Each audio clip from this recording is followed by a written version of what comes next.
Arrest చేస్తే sympathy వస్తుందా రాదా?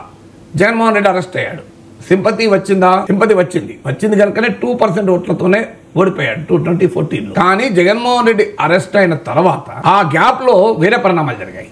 అది రాష్ట్ర విభజన, హైదరాబాద్ లాంటి రాజధాని నగరం కోల్పోవడము, అనుభవం ఉన్న నాయకుడు కావాలి అనే ప్రజల్లో అభిప్రాయం కలగడం, ఇవన్నీ డామినేట్ చేసే వరకు జగన్ 2014లో గెలవలేదు. ఇవన్నీ డామినేట్ చేసి ఉన్నపోతే 2014లో గెలిచేవాడు జగన్, ఎందుకంటే 2% గ్యాప్ ఎక్కువ.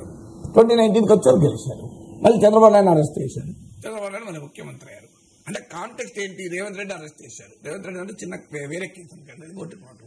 సో మరి ఈ ప్రాసెస్ ఏం చెప్తుందంటే, ఒక అరెస్ట్ పట్ల సానుభూతి రాజకీయ సానుకూలతను ఇస్తుందా, రాజకీయ ప్రతికూల ప్రభావం చెప్తుందా అనేది it is a function of political context. అందుకే మీకు ఇన్ని ఉదాహరణలు ఇచ్చారు. ఆ పొలిటికల్ కాంటెక్స్ట్ ఏంటి అంటే, ప్రభుత్వం ఇతర ఎమోషనల్ ఫ్యాక్టర్స్ ఏవి పనిచేస్తున్నాయి. ఇప్పుడు 2014లో జగన్మోహన్ రెడ్డి అరెస్టు 16 నెలలు జైల్లో ఉండడం పట్ల సానుభూతి ఉన్న ఇతర ఎమోషనల్ ఫ్యాక్టర్స్ ముందుకు వచ్చారు. ఇంతకుముందు చెప్పినట్లు రాష్ట్ర విభజన, హైదరాబాద్ కోల్పోవడము, అనుభవజ్ఞుడు, పాలనా దక్షత ఉన్న ముఖ్యమంత్రి కావాలని కోరిక, కేంద్ర సహకారం లేకుండా రాష్ట్రం అభివృద్ధి కాదు, విభజిత రాష్ట్రం అనే భావన, ఇవన్నీ పనిచేసాయి.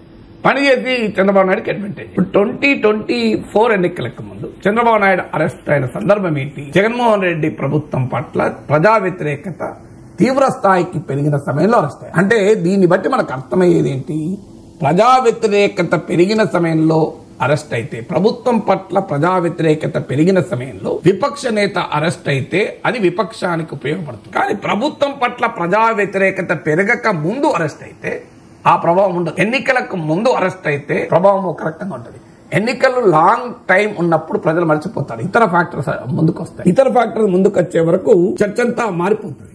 ఈ 2 ఫ్యాక్టర్స్ కీలకం. అంటే ఇప్పుడు బహుశా జగన్ అరెస్ట్ కు ఎందుకు రంగం సిద్ధం చేస్తున్నారు? దీనికి కారణం ఏంటంటే ఈ 2 ఫ్యాక్టర్స్. ఒకటి, ప్రభుత్వం పట్ల ప్రజా వ్యతిరేకత తీవ్ర స్థాయిలో ఏర్పడలేదు.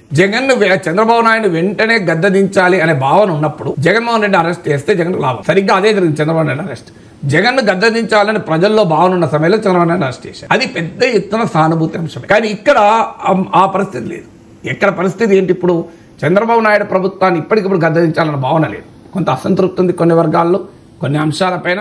కానీ ఇప్పటికీ రాజకీయ వ్యతిరేక ప్రభంజనం వైఎస్ఆర్ కాంగ్రెస్ చెప్తుందో అలాంటి స్థితి లేదు. అందువల్ల ఇది సానుకూల సమయము అరెస్ట్ చేస్తే అనేది ఒక క్యాలిక్యులేషన్. రెండో క్యాలిక్యులేషన్ ఏంటి? ఎన్నికలు దగ్గరలో లేవు, చాలా దూరం ఉన్నాయి. ఇప్పుడు ఒకవేళ అరెస్ట్ చేస్తే జగన్ పట్ల సానుభూతి వచ్చినా ఒకవేళ అది 4 ఏళ్ల దాకా సస్టైన్ కాదు. ఎందుకంటే ఈ లోపల అనేక ఇతర ఫ్యాక్టర్స్ చూపుతాయి.